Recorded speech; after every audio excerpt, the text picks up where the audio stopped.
Dios los bendiga, hermanos y amigos. Dios me los bendiga y los guarde.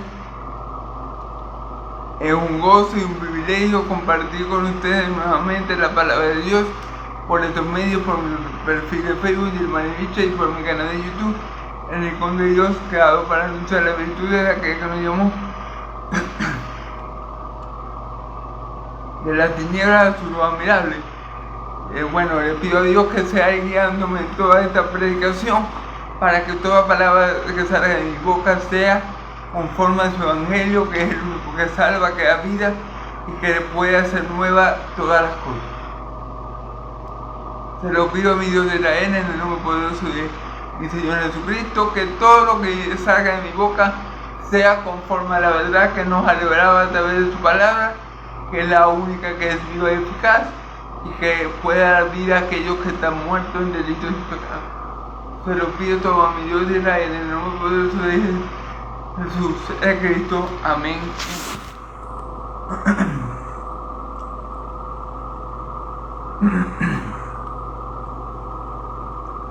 Perdón. Bueno,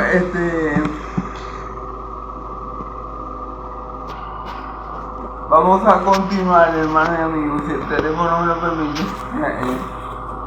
Espera un momento, hermanos, estamos en vivo y en directo. Bueno, sí, como sale, déjenme ver un momento. Ok, listo. Ok. Acabamos de ver el primer discurso de Pedro.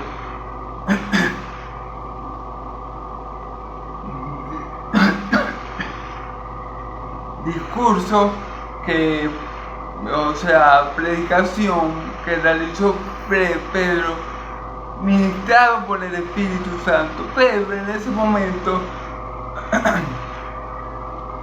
cuando él da ese discurso, luego de la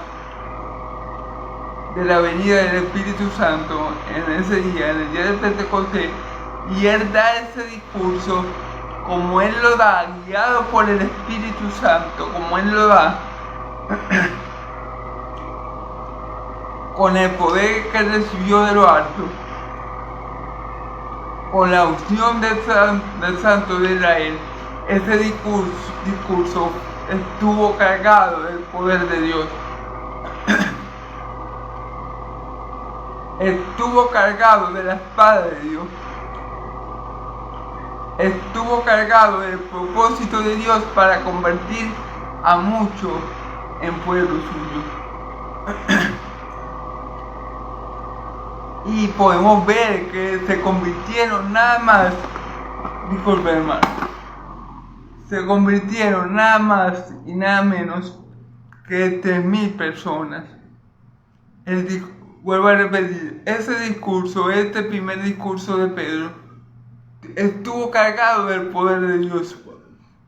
¿Por qué? Porque la unción del Santo que descendió sobre él, el Espíritu prometido que descendió sobre él, le dio a hablar cada palabra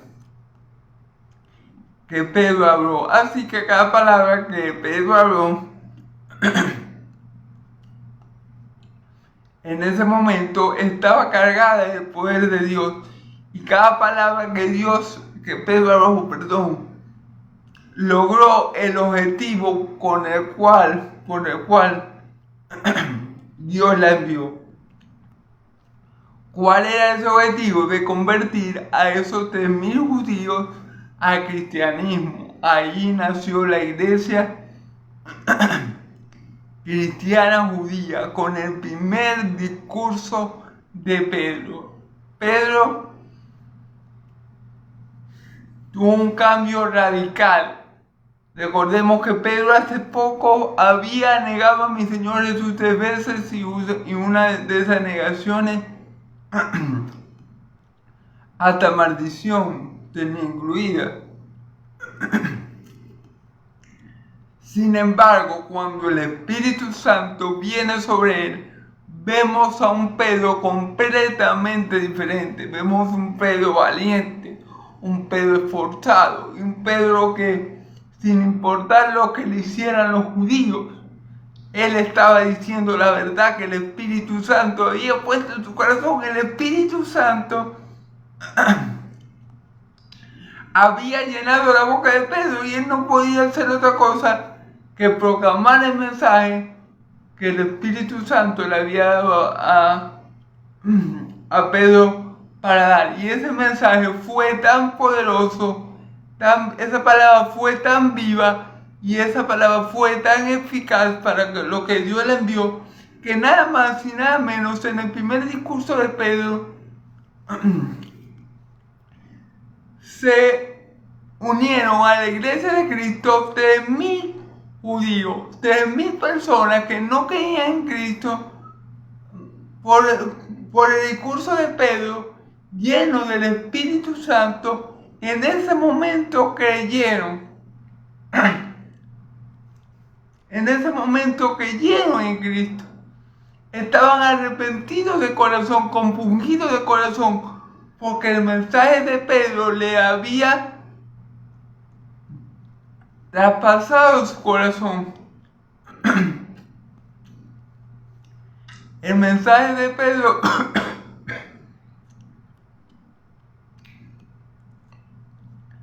lleno del poder de Dios los había convencido, y ellos le preguntaban a Pedro: ¿qué haremos, hermanos?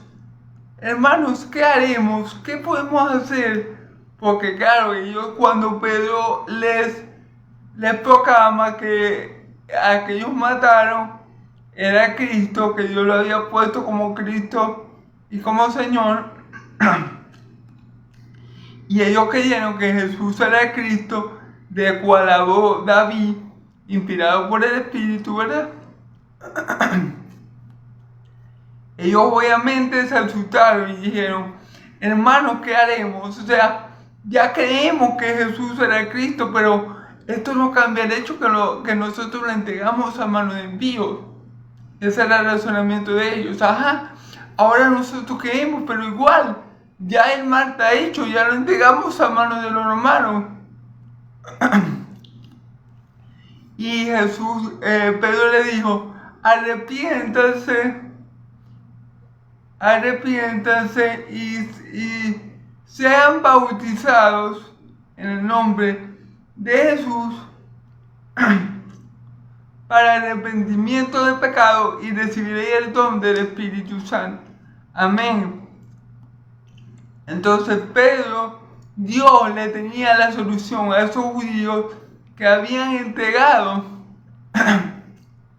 a su hijo para ser muerto por los romanos. Y la solución era sencilla: creer en Cristo, arrepentirse, creer en Cristo para vida eterna, y así recibir el don del Espíritu Santo. Pedro le estaba diciendo a ellos: bueno, si ustedes quieren participar de lo que nosotros hemos recibido, es decir, del Espíritu Santo que nos ha ungido y nos ha capacitado, de los cuales todos ustedes han sido testigos, ¿verdad? Si ustedes quieren participar de eso, es igual, tienen que hacer lo mismo que nosotros, creer en Cristo Jesús para arrepentimiento de pecados, y así recibiréis el don del Espíritu Santo. Gloria a Dios.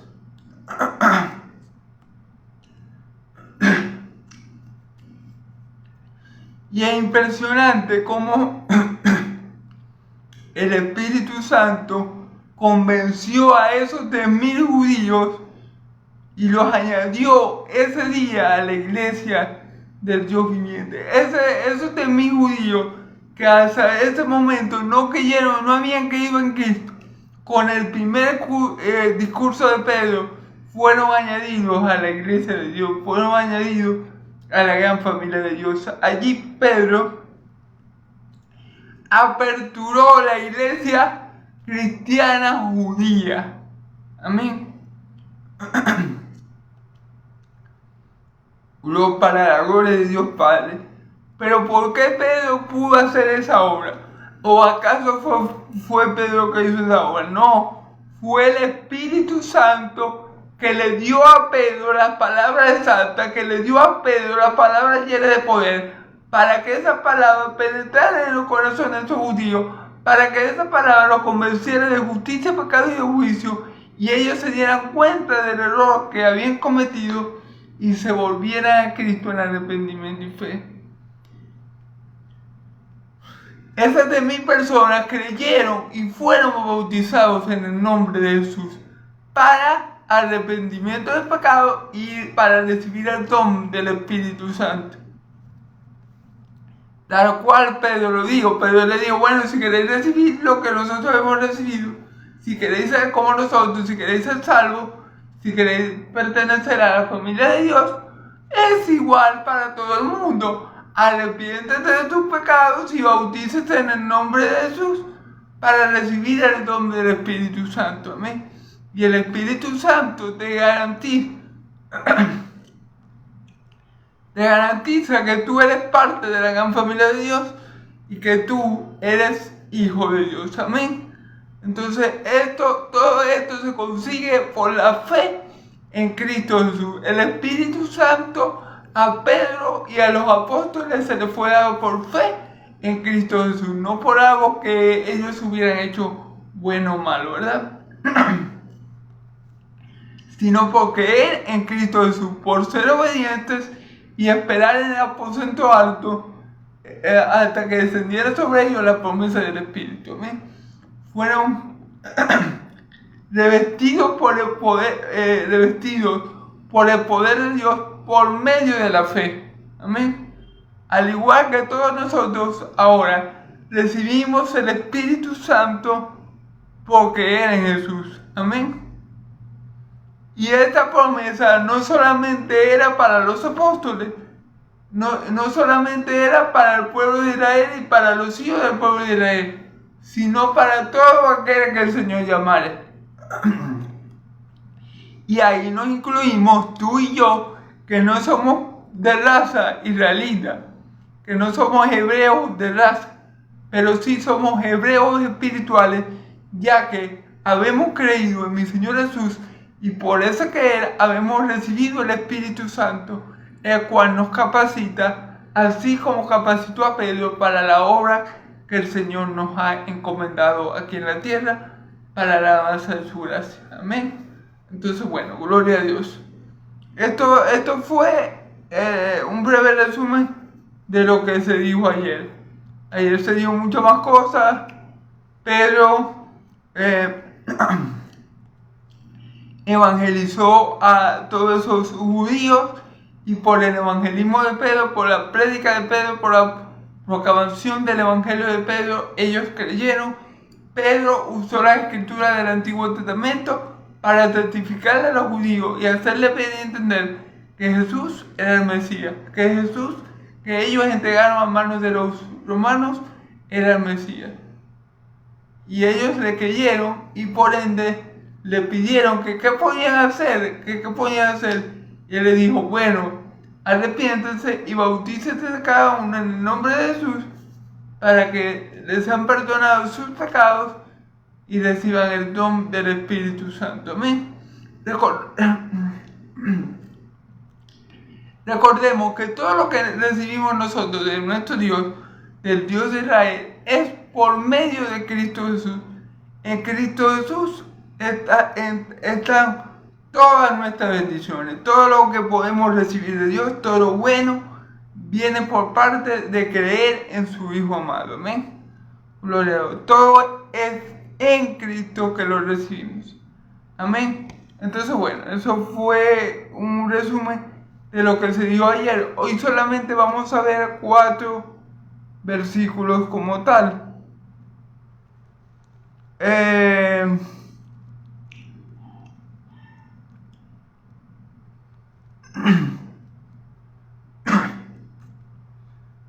Hoy vamos a ver 4 versículos como tal y vamos que nos van a relatar cómo era la vida de los primeros cristianos. Amén. Leemos la palabra en nombre del Padre, del Hijo y del Espíritu Santo. Y sobrevino temor a toda persona y muchas maravillas y señales eran hechas por los apóstoles. Todos los que habían creído estaban juntos y tenían en común todas las cosas, y vendían sus propiedades y sus bienes y los repartían todos según la necesidad de cada uno. Y perseverando unánime cada día en el templo y partiendo el pan en las casas, comían juntos con alegría y sencillez de corazón, alabando a Dios y teniendo favor con todo el pueblo. Y el Señor añadía cada día a la iglesia los que habían de ser salvos. Amén. Bueno, gloria a Dios. Vamos a comenzar como siempre, versículo por versículo, interpretando el texto bíblico. Y sobrevino temor a toda persona, y muchas maravillas y señales eran hechas por los apóstoles. Recuerden que estamos presenciando en este pasaje el inicio de la iglesia.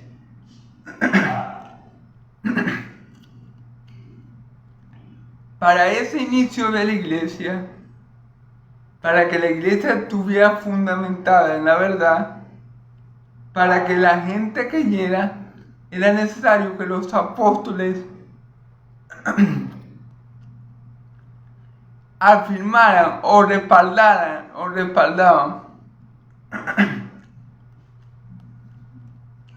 lo que ellos decían por medio de señales. O mejor dicho, Dios, el Dios de Israel, mi Señor Jesucristo, respaldaba lo que los apóstoles decían por medio de señales, por medio de los milagros. ¿Para qué? Para que la iglesia de Cristo estuviera bien fundamentada. Recordemos que estamos hablando del principio de la iglesia. Entonces nuestro Dios, nuestro Señor Jesucristo, respaldaba a los apóstoles, ¿verdad?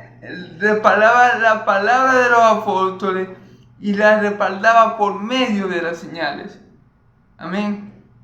Recuerden que cuando mi Señor Jesús aún estaba con los apóstoles, dijo: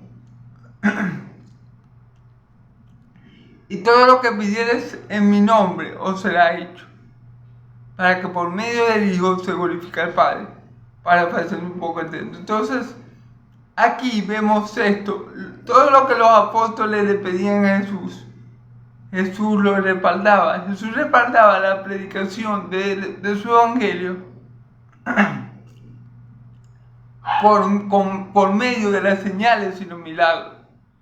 Si los apóstoles le pedían sanidades o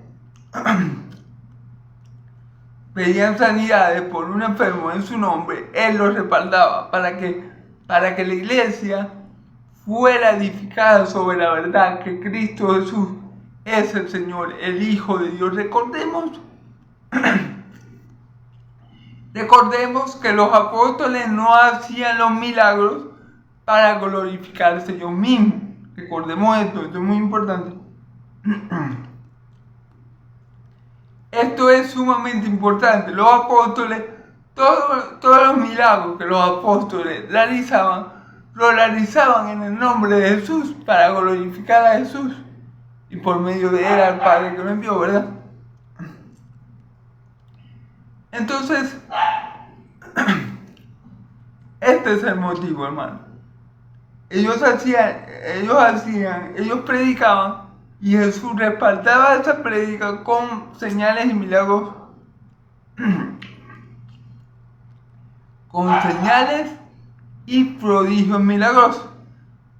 Pero ellos hacían lo que hacían en el nombre de Jesús, para dar a conocer el nombre de Jesús, para que vieran que en el nombre de Jesús había poder y glorificar a Dios por medio de Jesucristo, por medio del Hijo. Por eso que dice que todo lo que me pidan en mi nombre yo lo haré, para que por medio del Hijo se glorifique al Padre. Es decir, los apóstoles predicaban primeramente, luego respaldaban, Dios los respaldaba o Jesús los respaldaba por medio de señales ellos hacían todas las cosas en el nombre de Jesús, todas las señales que hacían en el nombre de Jesús, y la gente que creía en el Hijo glorificaba al Padre cuando veía las señales. Amén. Estos milagros, estas señales, al predicar, al evangelizar, a proclamar a Cristo, en los primeros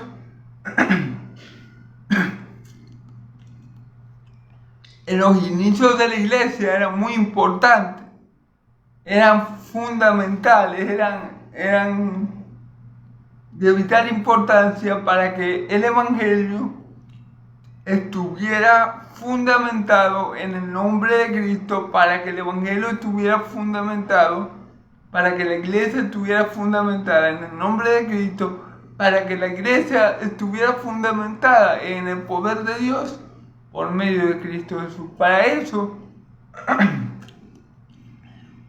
y por eso Dios respaldaba a los apóstoles, Dios respaldaba la predicación, Dios respaldaba la palabra que salía de su boca por medio de señales. Si ellos querían sanar un cojo, como vamos a ver, si Dios quiere me lo permite, el día de mañana, Dios lo sanaba. ¿Por qué? Porque ellos lo sanaban en el nombre de Jesús, para que por medio de Jesús se glorificara a Dios y para que los que creían en Jesús fueran salvos. Recordemos que los milagros siempre tienen estos dos objetivos. Primeramente, glorificar a Dios por el milagro que se está viendo. Y segundo, el milagro te tiene que llevar a creer en el nombre de Jesús. Si un milagro que tú ves no hace que tú creas en Cristo o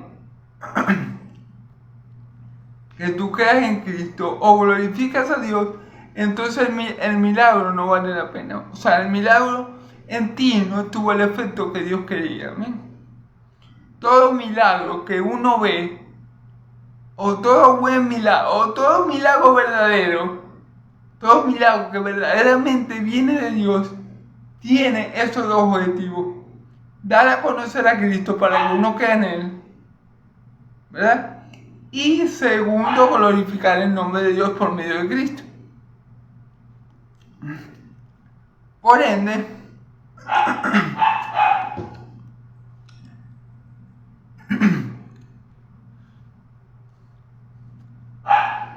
ende, como dice aquí, y sobrevino temor a toda persona, y muchas maravillas eran hechas por los apóstoles. ¿Por qué temor? Claro, porque la gente veía, por ejemplo, cómo los ciegos veían, cómo los cojos andaban, cómo de los apóstoles salía poder, pero no era poder de los apóstoles, era poder de Cristo. Recordemos que ellos hacían todo en el nombre de Jesús para dar a conocer a Cristo, para que se entendiera, se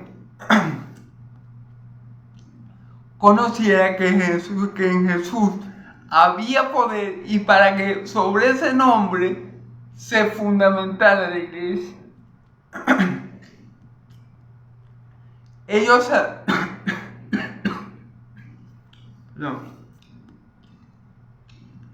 Ellos hacían todo en el nombre de Jesús. Todos esos milagros, todas esas señales por las cuales la gente tuvo temor y por las cuales también muchos se maravillaban, se hacían en el nombre de Jesús para que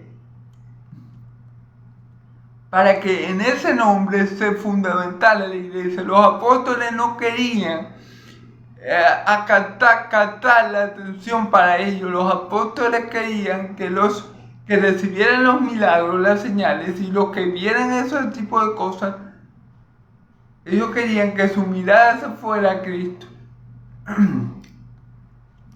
Que su mirada se fuera a Cristo y que ellos, presenciando esos milagros, creyeran en el nombre de Cristo. Por eso es que era tan importante los milagros que respaldaban la palabra de los apóstoles, porque los milagros junto con la palabra, ¿verdad?, dirigía a la gente a tener fe en Cristo. Por eso era que en el tiempo apostólico o en lo que se conoce como la iglesia primitiva, era fundamental que la predicación estuviera respaldada por las señales, porque la predicación y las señales era lo que iba a conducir a la gente hacia Cristo Jesús, y era lo que iba a establecer los cimientos firmes de la iglesia, porque las señales se hacían en el nombre de Cristo. Las señales, los milagros, los prodigios, las sanidades que los apóstoles hacían, los apóstoles no se los adjudicaban ellos mismos, no, decían que todo lo hacía Cristo, porque todo lo hacían en el nombre de Jesús, para que Jesús fuera conocido, para que la gente que estuviera escuchando vieran que verdaderamente en nombre de Jesús, en Jesús de Nazaret, había poder. Por eso, en ese tiempo la predicación tenía que sí o sí ir acompañada de señales, porque era el tiempo de fundar la iglesia, y para que la iglesia tuviera bases fuertes, bases sólidas, era necesario que la palabra estuviera acompañada de señales que se hacían en el nombre de Jesús, para que los que vieran creyeran que en Jesús, o supieran que en Jesús había verdadero poder, para que vieran y creyeran que no era un cuento lo que los apóstoles le estaban echando. Porque imagínense, los apóstoles le estaban por ejemplo, que Pedro le hubiera dicho: no, mi Señor Jesús sanó a un cojo, a un paralítico de nacimiento, yo lo vi. Ajá, pero sí, vos lo viste, pero dile a la gente: pero nosotros no estuvimos ahí, ¿cómo sabemos nosotros que es verdad? Bueno, en el capítulo 3, Pedro sana un cojo. Entonces, ese es el punto. El punto era que ellos estaban dando testimonio de la obra de que Cristo había hecho cuando estaba entre ellos en la tierra, ¿verdad? Pero la gente podía decir: ay, ustedes pueden estar inventando eso, ¿cómo sé yo que es verdad? Pero por eso era por eso es que mi Señor Jesús respaldaba la palabra de los apóstoles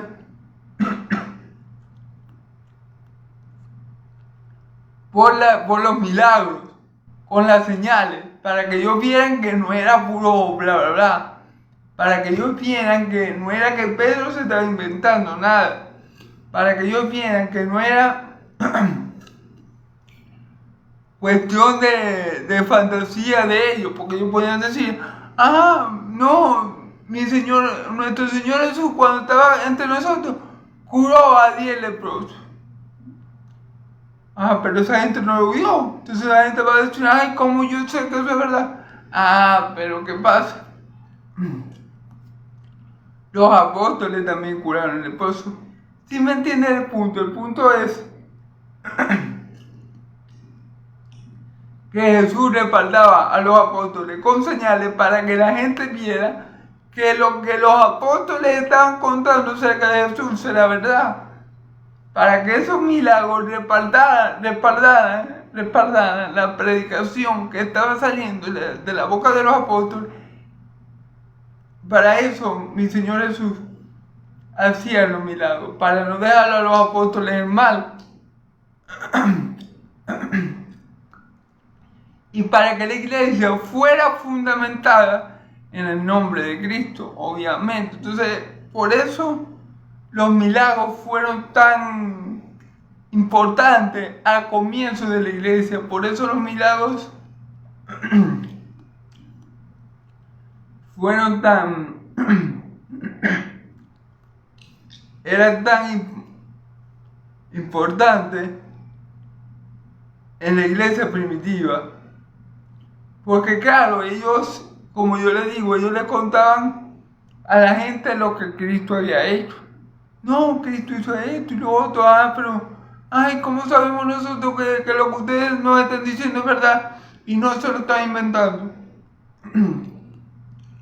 ¡Pac! Y ahí venía Dios, o mejor dicho, nuestro Señor Jesucristo, y le daba poder a los apóstoles y ellos hacían sanidades y prodigios en el nombre de Jesús. Y así la gente no dudaba que lo que los apóstoles estaban hablando acerca de Cristo era la pura verdad. Recordemos que los apóstoles identificaban de Cristo. No buscaban la gloria para sí mismos, sino que hablaban de Cristo, glorificaban a Dios por medio de Cristo.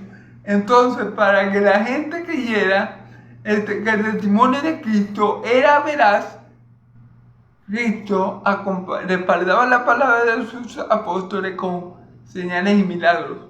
Amén. Gloria a Dios. Y eran traídos todos los que habían creído estaban juntos y tenían en común todas las cosas. En los tiempos de la iglesia, primitiva, era un tiempo de gran hermandad y todos estaban juntos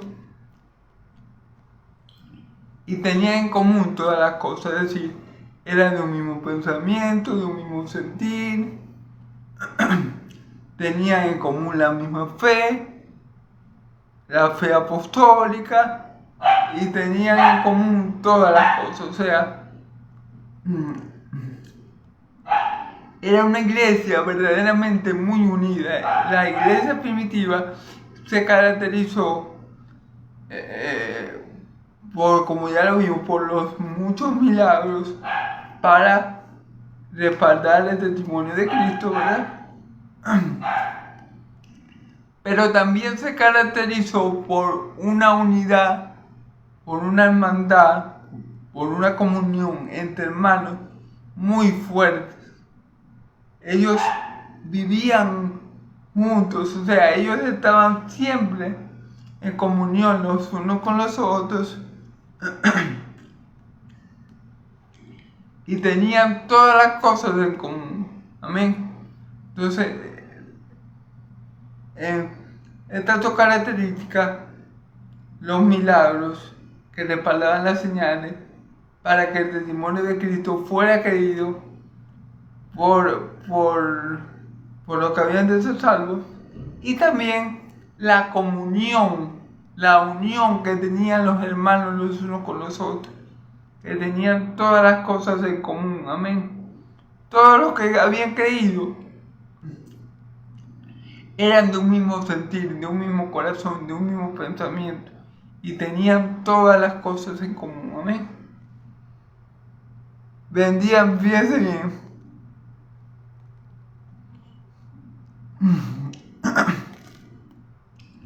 y vendían sus propiedades y sus bienes, los repartían a todos según la necesidad de cada uno. Fíjense que eran tan unidos que vendían sus bienes, lo vendían, y con el dinero obtenido por ellos ayudaban a sus hermanos que estaban en necesidad. Era una comunión muy bonita, muy íntima, muy increíble, la que los primeros cristianos llegaron a tener. Se juntaban, vivían juntos, o sea, tenían esa comunión. Perdón, hermano. Tenían esa comunión que Dios quiere y anhela que la iglesia tenga. que tenían todas las cosas en común, el mismo pensamiento, el mismo sentir, una misma doctrina, tenían esas cosas en común. Amén. Hasta el punto de que si alguno estaba necesitado dentro de la iglesia, bueno, los hermanos vendían su propiedad para suplir la necesidad de esa persona. Eso es una comunión que Dios quiere que la iglesia de Él siempre mantenga, hermano. Y eso a veces, tenemos que ser sinceros, a veces la iglesia falla en tener ese tipo de comunión. La iglesia de Cristo, en mi humilde opinión, falla en ese sentido. ¿Ok? En el sentido de tener todas las cosas en común. Y si alguno está en una necesidad, bueno, aquel que tiene que hacer lo posible, aquel hermano que tenga tiene que hacer lo posible para suplir la necesidad del otro. Eso ahora, a mi punto de las cosas, no se ve mucho en la iglesia actual.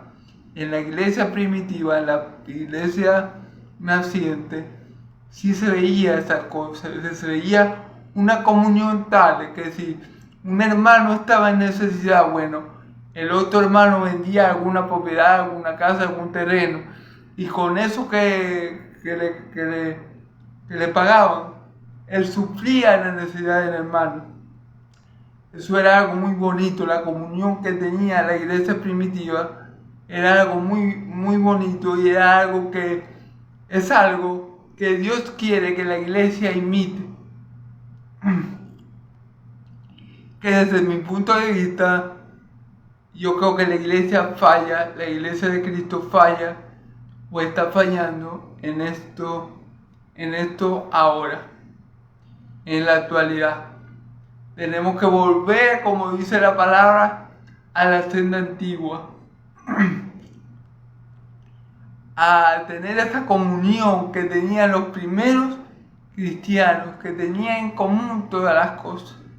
Tenemos que volver a tener ese tipo de comunión los unos con los otros, que es la comunión que le agrada a Dios. Es una comunión digna de imitar, hermano. Es una comunión santa la que estos hermanos al principio de la iglesia tenían. No tenían mucho lujo como la iglesia que tenemos ahorita. No tenían mucha música, no tenían no tenían muchas cosas asombrosas, pero sí tenían una comunión increíble, una comunión hermosa, una comunión bíblica, una comunión santa, que es la que Dios quiere que su iglesia siempre mantenga. Y estas personas, los primeros cristianos, que fueron 3.000, que fueron añadidos solamente por la predicación de Pedro en su primer discurso, fueron añadidos 3.000 cristianos. Y estos cristianos vivían su vida cristiana de esa manera, unidos los unos por los otros, ayudándose los unos con los otros. Si alguno tenía una deuda, el otro venía, vendía lo que tenía y ayudaba al hermano en cualquier necesidad que éste tuviera. Amén. Esto es algo digno de imitar y algo que la iglesia de hoy en día actual debería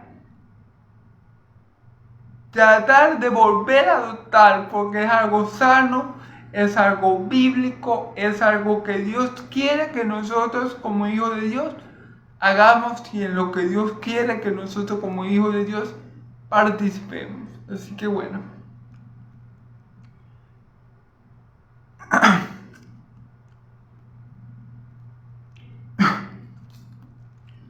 Y perseveraban unánimes cada día en el templo, y partiendo el pan en la casa comían juntos con alegría y sencillez de corazón. Perseveraban unánimes en el templo, orando, escuchando la palabra, aprendiendo de nuestro Señor Jesucristo, de nuestro Señor y Salvador, alimentándose de la palabra de Dios, perseveraban en el templo, en oración, alimentándose de la palabra de Dios, recibiendo de parte del Señor, ¿verdad? Y partiendo el pan en las casas y participando en la cena del Señor. O sea, y compartiendo los unos con los otros. Había un compartir, había una sociedad, había una comunión, había una hermandad. No solamente en el momento eclesiástico, o sea, ellos iban al templo, unánime, un mismo sentir, compartían la palabra, el alimento espiritual, ellos lo recibían, gloria a Dios, ¿verdad? Perdón. En el templo ellos glorificaban a Dios en un mismo sentir, en un mismo espíritu, gloria a Dios, pero también, hermano, ellos compartían el pan. Aquí podemos decir que es la cena del Señor, pero también podríamos decir que era un compartir, o sea, un compartir, hermano, como que si yo llamo a un hermano de la iglesia y lo invito a comer y le diga a unos hermanos, a 5 hermanos, fulanito, Juan, Pedro, Lucas, vengan a comer a mi casa hoy.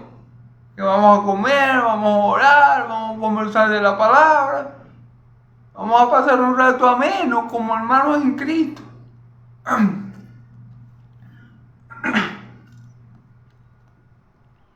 Yo veo, perdón, hermano,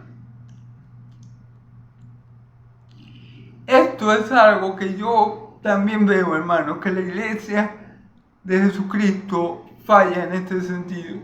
Porque está bien, hermano, que uno vaya a la iglesia y ore y alabe y escuche palabras y bueno, pero también tiene que haber un momento, hermanos, que los hermanos en Cristo compartamos, no solamente en nuestra iglesia, sino que hagamos compartir en nuestra casa, sino que hagamos un día para reunirnos en la casa de un hermano y compartir la palabra y compartir algún alimento. Perdón, hermano, disculpe. Yo pienso, hermanos, que en esto también la iglesia a veces falla. Porque bueno, como podemos ver, habemos perdido o dejado de practicar a lo largo de la historia de la iglesia cosas que el Señor no quisiera que nosotros dejáramos de hacer. Esto de compartir no solamente en la iglesia, que sí lo hacía porque dice que iba unánimes al templo, ¿verdad?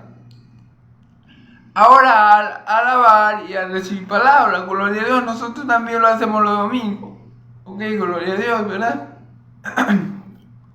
Pero en este punto de que ellos compartían el pan, yo sí veo que la iglesia cristiana, evangélica, y bueno, podemos decir también la católica, habemos perdido esa hermandad, esa comunión. O sea, no va, tal vez eso sea un sentir mío, pero yo digo que no basta solamente con ir al templo, a orar a Dios y esas cosas que obviamente está bien y estamos llamados a hacerlo. Pero la iglesia tiene que estar compenetrada, tiene que estar en una comunión como la iglesia primitiva o como la iglesia, o como el comienzo de la iglesia. A veces nosotros, hermanos, si no vamos para la iglesia, no sabemos del hermano. O no le enviamos un mensaje al hermano. O no preguntamos al hermano, hey, ¿cómo te va? ¿Cómo estás? Si no vamos para la iglesia, no nos vemos. O sea, si no vamos para la iglesia, no vemos al hermano. Y en eso me incluyo yo. O sea, yo estoy predicando esto, yo estoy enseñando esto, pero esto también me incumbe a mí. A veces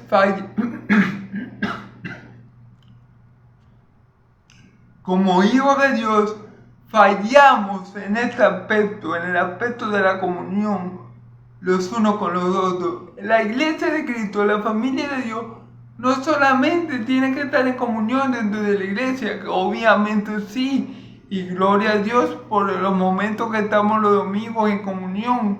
Yo no estoy hablando que no tengamos comunión en la iglesia.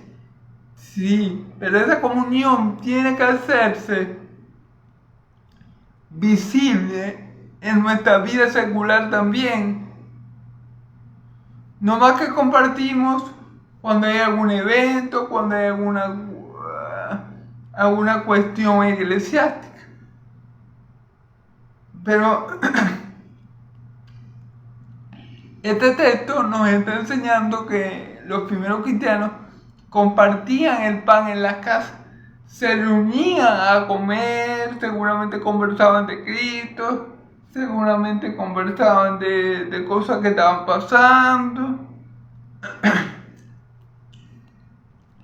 Esto es parte, hermanos, de que la iglesia, esto ayuda a que la iglesia tenga una comunión sana y un crecimiento sano, que nosotros compartamos los unos con los otros.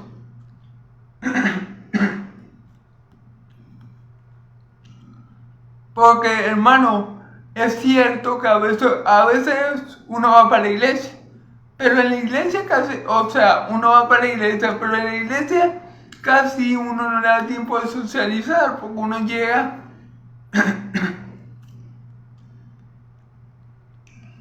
llega a la iglesia y se dispone a oír la palabra y se dispone a las actividades eclesiásticas.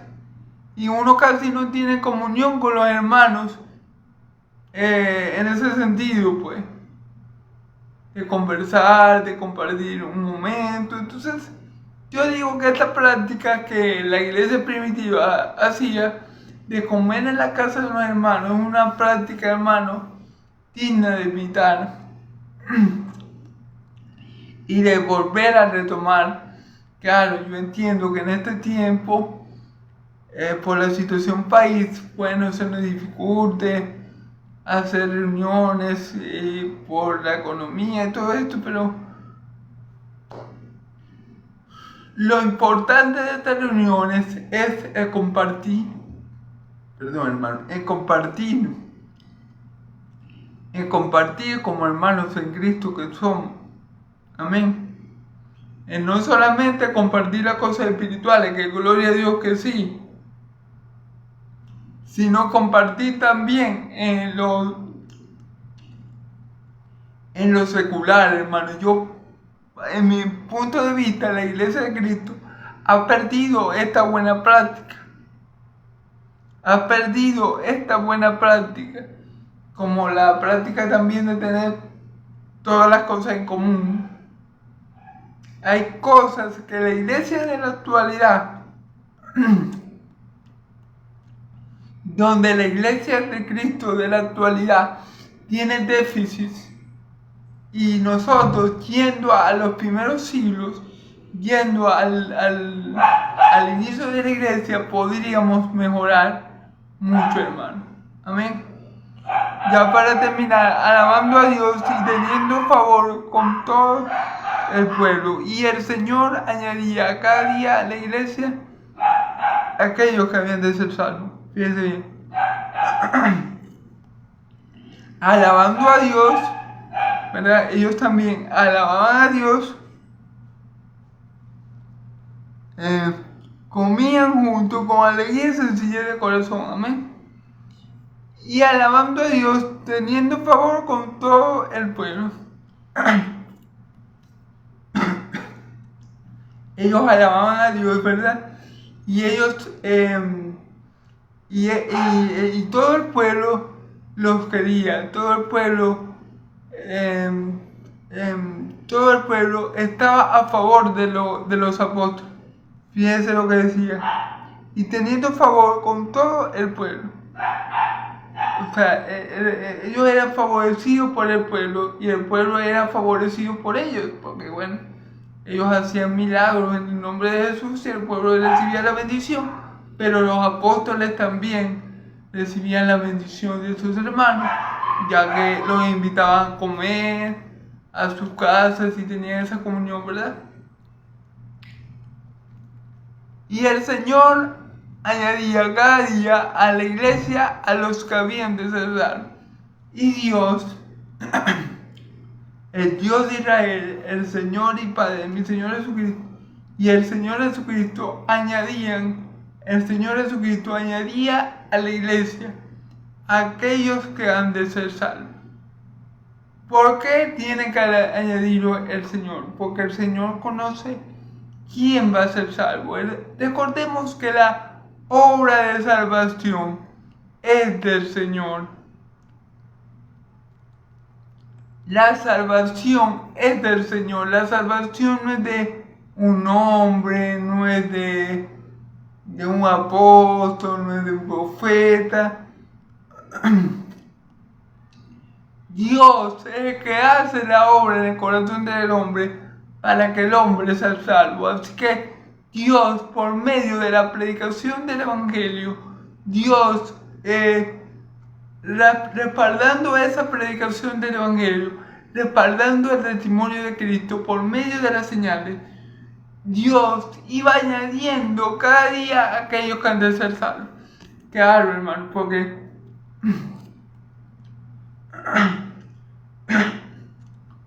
no solamente que la predicación de ellos estaba llena de poder, no solamente que Dios los respaldaba con milagros